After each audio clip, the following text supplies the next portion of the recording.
It's a pretty exciting point of where we're at now. If you think we're a little over 90 days past passing a bond, and here we are talking about site plans and building plans. In case you're not aware, that's incredibly fast. That's a lot of progress, and a lot of that is due to the fact that a lot of your community members were willing to give part of their summer and even over the last few weeks to help us move forward. So we have to thank you guys for the work as well. All right, okay. So in case you don't remember the property you're buying, which you should be here shortly, just to remind you of the parcel that we're talking about. I think this is important to talk about because it starts to inform a lot of how we address this site. And this site is distinctly unique than the other three sites we'll be talking about moving forward in the bond. The site, I think all of us have looked at it a million times and it never even occurred to me, but as you start to look at it, drops about 19 feet, just shy of 20 feet from the north end to the south end of the site, which if that were 70 acres, that'd be immaterial. Well, it's 4 point something. It's a pretty significant portion of how you have to address building 100,000 square foot elementary school on the site. So that's been a big issue you'll hear, and you'll see in the building solution addressing that. And then the thing everybody else wants to know about is really the image on the left is circulation, and that goes to the meeting that was facilitated by Master Plan a week or two ago with the community members so they could understand the traffic plan. Obviously, we anticipate in the traffic management plan that we are filing with the City of Dallas anticipates the majority of our traffic will travel along Northwest Parkway.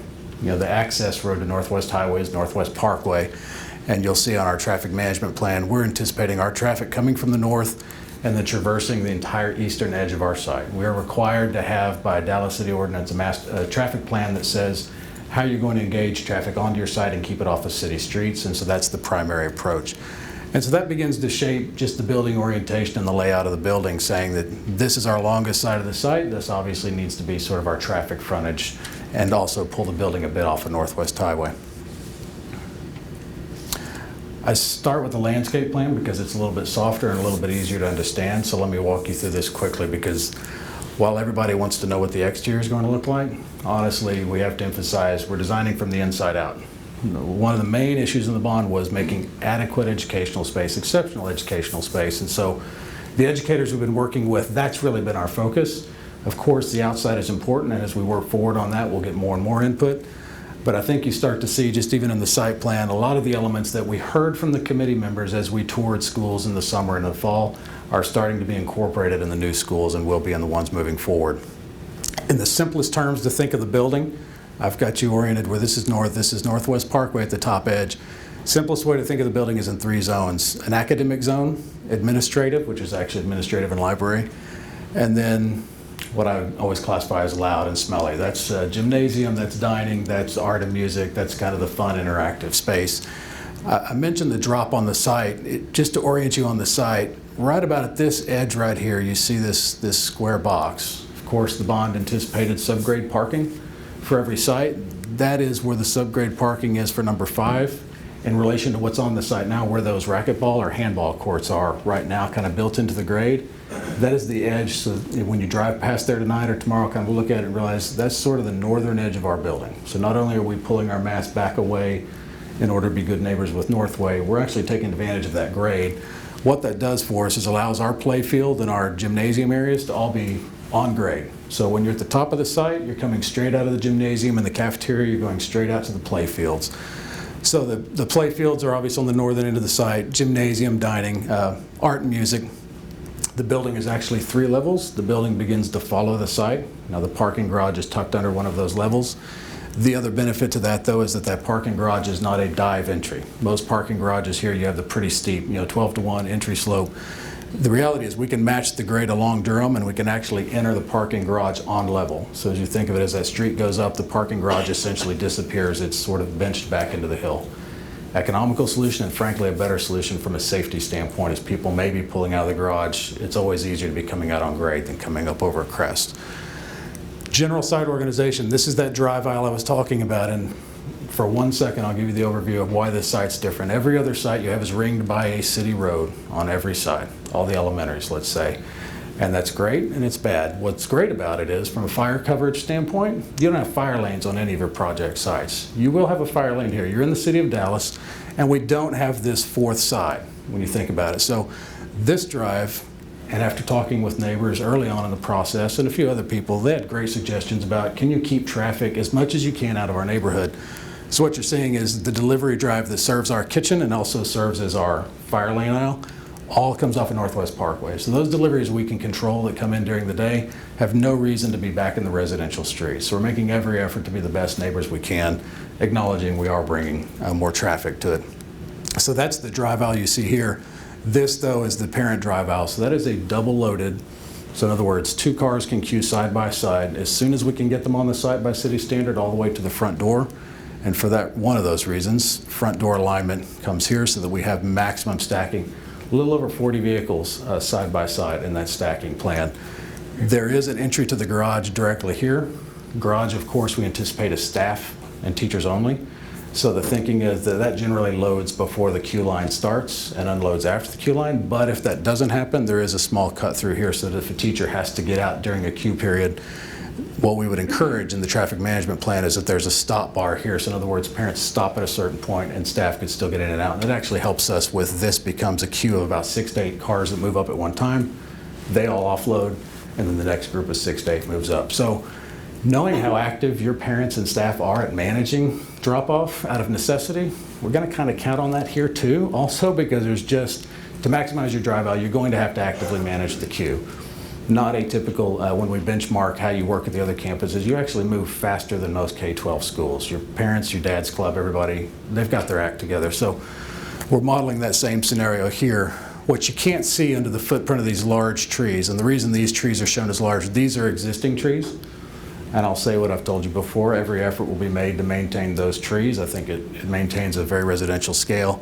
The other trees that you see will be furnished as part of the landscaping plan, but under these trees is a pull-in also for your bus. You do still have a bus for some of your special needs students, and that actually would allow them to come straight into either their wing of the build or their portion of the building where the majority of their classrooms are, or share the entry to the front door. And then two other things to point out. What sets you apart and what most of your public noticed when they toured traditional suburban schools is you don't have a sea of concrete up to your front door. You have these very gracious front lawns, and it's very much about the park cities. And so we've made every attempt here to have that sort of front lawn setback still, but you also have accessibility for everyone. Instead of this handicap ramp at the front door like you would have in an 80-year-old building, instead, everyone can take the same path to the front door. That's very important to a lot of the people we've talked to. So that's been a huge effort. And then also, we talked about outdoor learning space, and somebody mentioned the outdoor garden space.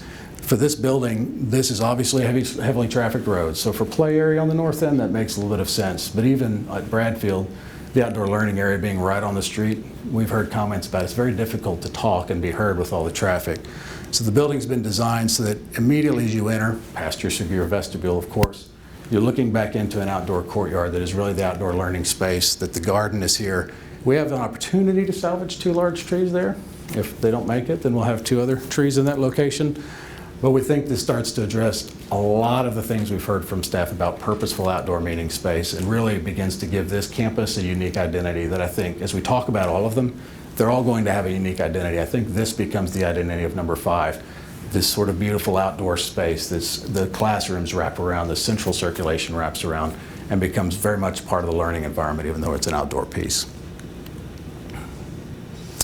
Walking you through the levels, and it's going to be hard to understand, but just bear with me. And I turned the plan on you, because while the site runs north-south, landscape format doesn't work well for them.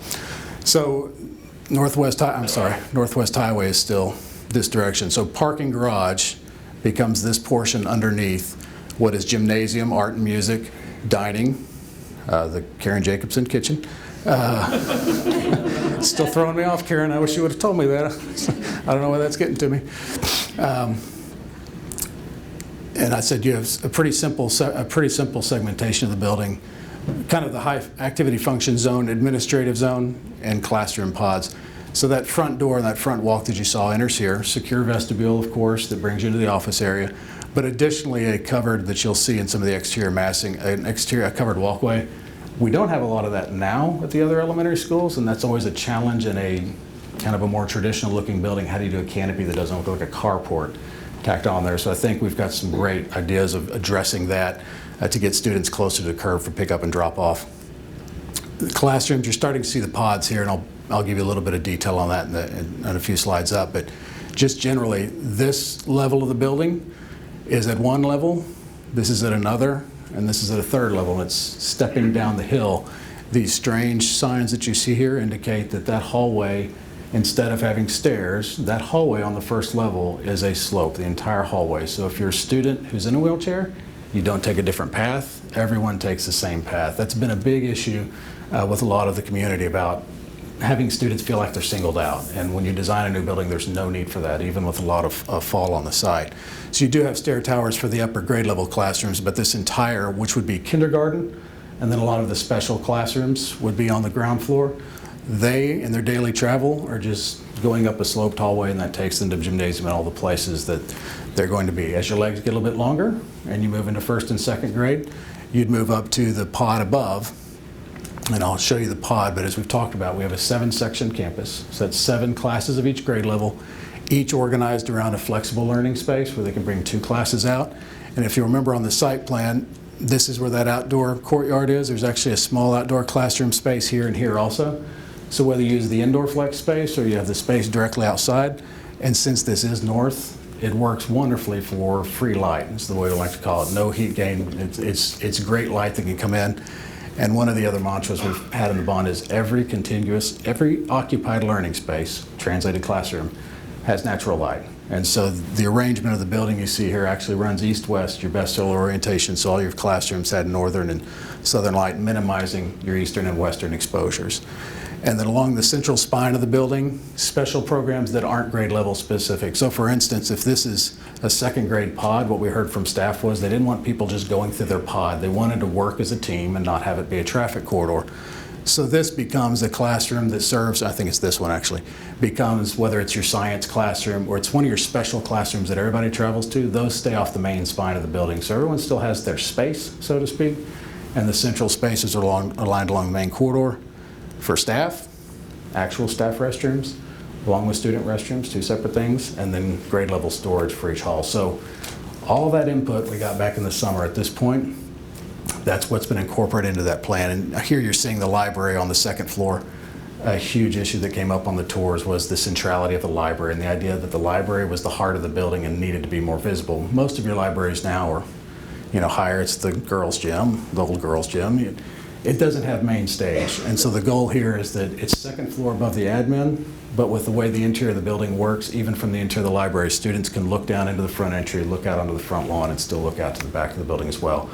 So when you start to see interior renders, when we bring you those, I think you're going to love the building more because frankly, that space is going to be just dynamite. That central hub of the building is what staff has been asking for to make that a prominent space in the building and still relatable for student scale. And then third level, and really, when I say third level, without showing you a section of the building, even if you're on this level, you're a half flight of stairs down from the next level. It's not a full flight down because the building breaks. And then the other detail, Gina and Tim have worked us over about circulation, I can tell you that. One of the details in the stair, though, is the stair is one wide stair, no turn leg back, which wouldn't matter to most of us, but we're not hurting 24th graders down something and making them turn a corner and not touch anybody. So the goal is you've got a nice wide stair, it's directional, stay to that side, don't touch anybody, and it works. So for adapting to the site, the functionality works very well, and the circulation is pretty well defined. If you're staff parking in the garage, you'll see a central elevator there. So the idea is the garage would still be secured with either a key card or some other entry, but even once you get into the garage, to get into the building, there'd be a secure vestibule at the garage entry. So if you have your badge, you're in there, and if you're teaching in this classroom, you're hitting this elevator from the parking garage and you're directly up to your classroom level. So centralized circulation, and then I joke about the noise and everything else, but as we talk to art and music, while people like traveling to specials, nobody wants to have the classroom next to specials. So it kind of makes sense that they're all in that northern end of the building with gymnasium and a few other things. Just to give you an idea, and just to mess with you, I turned it again. This gives you a rough idea of kind of the pod arrangement. So you'd have 7 classrooms arranged around sort of this flex space, and we're starting this conversation now. You're seeing furniture anarchy at the moment. The goal is to kind of have that exercise to start with and talk about is this 24 seats and 6 and 4, or is this more about flexible learning space? And all the conversations to date have been about flexible learning space. And so where we are now, just to update you, is while the building is laid out, now we're down to classrooms and talking about how much casework, where's the teaching wall, how do all those pieces fit, and going back and making sure that each space is laid out the way we would like, recognizing that we're trying to establish a new standard elementary classroom, and then trying to apply that more broadly as we go to the other 4 campuses. So it's a lot of pressure on the first one, and I think we'll probably end up tweaking along the way, but I think Gina would say, we'd really like to get to something we're comfortable with that we can make sure we have equity when we go back to the other campuses with. So that at least gives you an idea of, for me, 2 years ago when we were talking about how can you get teachers to be in one area where they can teach as a team, have flexible space that they all have view to, and we were trying to wedge that into Bradfield or wedge it into UP. Well, this is how you do it. So to me, this is the realization of a lot of work that your community, a lot of feedback that you've been giving us for a long time. So that's the nuts and bolts of where we are. Jonathan, in the major flex space there in the center, that's just all open space, or can it be subdivided? Subcomponents within that? Where we are now is we've decided. Yes. Where we are now is we've decided the classrooms. We're getting to what the classrooms are. I'll tell you, it's great to have all this glass here because it's natural light, but if I'm going to present out there, then we have to think about, and that's the conversation we need to have with the specialist team is, so how much of that, is it a retractable screen that comes down in front of the windows? How do we deal with light? We have an opportunity, and we're proposing kind of on these opposite walls that there's more of a fixed presentation space, but I think everything we've heard in input so far says is the space is changed only by furniture, not necessarily by divisible partitions, unlike the gym, where the gym's the best example where we've heard, well, the Armstrong gyms, nobody likes the look of them, but the function of having 2 separate gyms makes a lot of sense for the number of students. It's about separating them and being able to run the group versus having a large space. So what we have here is a larger gym that's divisible, so you get the functionality of the Armstrong model with the square footage of more in line with Bradfield and UP. So in that case, we are doing a division. Here, I think it'll end up being more open, but that's still to be determined. We're moving quick, but we're not quite to there yet. So I don't see my, okay. So in my mind, that drives the building. With that being said, let's answer the question everybody's asking. To give you again a general idea of massing, when you look at the building in general orientation, you can see Northway Church, and we've left that on there for scale just to give you an idea of kind of the massing of the building. So this again is really your academic portion of the building, the front door, front entry, library portion. And again, the language of the library is not just inside but outside also, to kind of project the idea that the library is a prominent part of the building, and that's where a lot of our discussion has been. And then the larger areas of the building, the gymnasium and the music and arts that you see on the north end. So I'll do a very quick kind of walk around the building, and then I'll perch back on this in a second so you get an idea of it. So this would be the Durham elevation. You're starting to get an idea of how much the site falls. So there's garage entry. So we've heard a lot of concerns about, I don't want to be looking at a parking garage. You're really not looking at a parking garage. You may be seeing an entry to it, but for the most part, it's pretty well disguised by the mass of the site. This would be at the corner of Wentwood and Durham, so in other words, you're standing at the southeast corner. So you get an idea of sort of the 3-story approach. This has been a big issue also, both with neighbors and with every other group we've talked to. How do you make it feel like it's not this massive structure? Gone through a lot of patterning of using different types of materials. Right now, this seems to be where we're having the most traction with groups and saying this differentiation. I would say this is not a historic look. I would think if I had to classify it, it does have more traditional elements to it, and that seems to be where most of the focus groups have been gravitating towards, more of a traditional, not just materials, but arrangement, rhythms, the rhythm of the windows, the spacing of the building. And Jonathan, just point out the setback on that for if you're driving by there is. For orientation's sake, where that parsonage house is for Northway right now, the corner of that house is, I just keep going forward. Let me back up. That house actually sits right about exactly at the same corner of where our building is. So it's about a 51-foot setback off the curb if you have a tape measure. Jim was out there with the tape measure this last weekend. If you're 51 feet off of there, you're right at the front of that wall of the house that's there, and you're about 30 some odd feet where the other wall. I mean, it's pretty much, imagine where the corner of that house is this corner of the building, and then pretty much setback to setback, east to west. maximizing, it's a pretty narrow site, so kind of maximizing from edge to edge. And actually across the Durham there is what I would call the Dibble House, Dibble Screw up there. And that setback is actually further back than the front of that house, so you set back from the neighbors Yeah. to the east. Just a bit. So it's very much, if you drive along there, it's very much in the setback of most of the residential pieces that are along there as well, on the north side as you go further down on Wentwood to the east. I'll talk about this entry for a second. I didn't point it out in the floor plan, but you think, there's a classroom pod here and a classroom pod here, and then the front door is all the way around here. By the traffic management plan, we are encouraging everyone to come through that front drive aisle and queue and drop students off. When the school does finally open, though, it's logical to assume you will have walkers and bike riders, again, come to this campus like you have other campuses. This entry starts to suggest itself. Now, that would have to be monitored. There's not a secure vestibule, so we don't want to encourage any traffic there, honestly, during the day. But whether that door is unlocked between 7:30 and 8 in the morning by the key card system, so the students who do ride their bike can come in here and come in that southern door, and they may exit out there at the end of the day. But from the traffic management plan standpoint, we do not want to encourage vehicular pickup and drop off along Wentwood. Just from the neighbor's standpoint, and frankly from ours, it starts to confuse the traffic circulation around the building. So there may be some foot traffic, but it's not going to be encouraged by the building itself. So we want it to show up as a door, but not seem like it's the front door.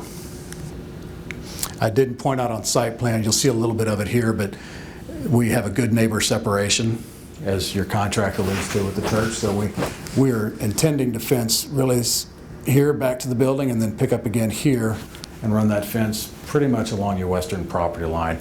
We're not proposing any fencing along the Wentwood elevation. Functionally, there's not a lot of programmatic use for us to use that, and I think it's a better residential escape for us to leave the fence off of there and just have it be the building and just a green lawn and trees versus fencing that. And I think the general reception from the neighborhood group too is that it seems like a good approach. This is that courtyard space, if I would go the right direction. Coming in a little bit closer, so on the other side of here is where the front door is. So when you step in the front door, this is the view you're now looking back out onto. This is if you're standing in the church's parking lot right now. So you're starting to see, it's a little hard to see here, but in this notch of the building, just inside there is that flex space. And right outside of here, we have the building, the grade is falling again, so we have a chance to landscape in an amphitheater seating scenario there, so teachers could also have students outside in a hardscape seating area. And then starting to suggest where the science classroom and the outdoor garden pieces would go as well, so that becomes... Where did you say the amphitheater was? I'm sorry. What's that? Where did you say that was, the amphitheater?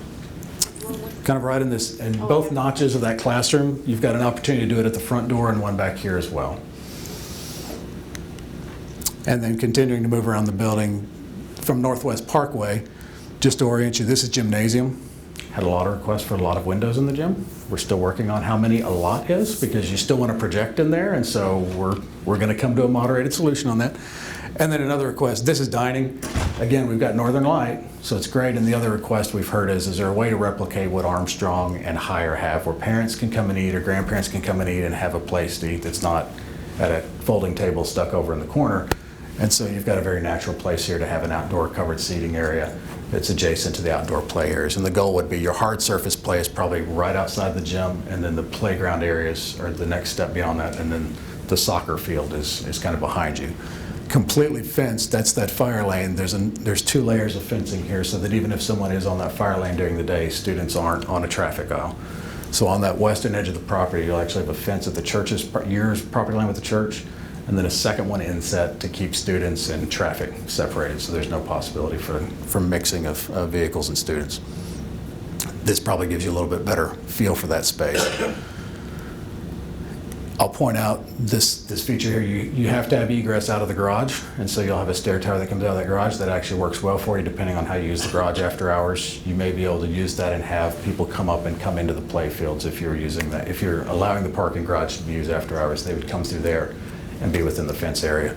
We'd still anticipate you'd probably have man gates, mainly on the east side, pedestrian gates on the east side, so people, neighbors, organizations, if they could come in through your gate, even though it's fenced all the way back around to the building. Particularly along the Northwest Highway side, that's landscaped, that's fenced, it's not a chain link fence. That's more of the decorative metal fencing you see along the front of Higher, for instance, on the east side of Higher. Most people would call it wrought iron, it's really a decorative metal fence, but And this gives you kind of a step back as you first approach the building, turning off of Northwest Parkway, turning onto Durham, and getting a little bit closer. Here you can see the drive aisle into the garage and the parent aisle coming this way. You start to see the sidewalk to the front door, the covered canopy portion. So that covered area that I told you about, the covered portion is actually under here. So if you're dropping off, getting to that covered portion, then you stay under cover to getting to the front door. So where we are at now is what you see. We've had long conversations about brick and brick blends this week, and talking more about brick blend than I have in a long time. I think we have some consensus and we agree that it's all about the detail, right? I mean, if you look at the high school, for instance, it's not a red brick building. It's actually a pretty aggressive dark blend with a red blend, and then it's a scratch face brick. It's things that most of us don't realize that we see every day. And as we've talked with committees, we've said we need to be very mindful of even what type of brick you're using on the building. Again, we're not trying to replicate a historic building, but we are trying to satisfy this elusive comment out there about it needs to look like it fits in the park cities, and we're chasing that. And I think we're closing in on that, but it's going to come down to detailing of brick around windows and doors. The elevation you're seeing now says that red is probably a brick blend, and the lower sort of water table element that you would see there is a stone. It's not probably what the church has. We have to be respectful of the church's language, their architectural language, but we don't want to replicate that, and the church doesn't want that either. But I think we have general consensus around an idea of sort of a light stone base, and it becomes your datum point all the way across the site, and then a little bit more detail around the windows and at the top of the building than you would see in a traditional suburban school. So that's where I am. And at that point, Jim, I think I give it back to you guys for commentary. First,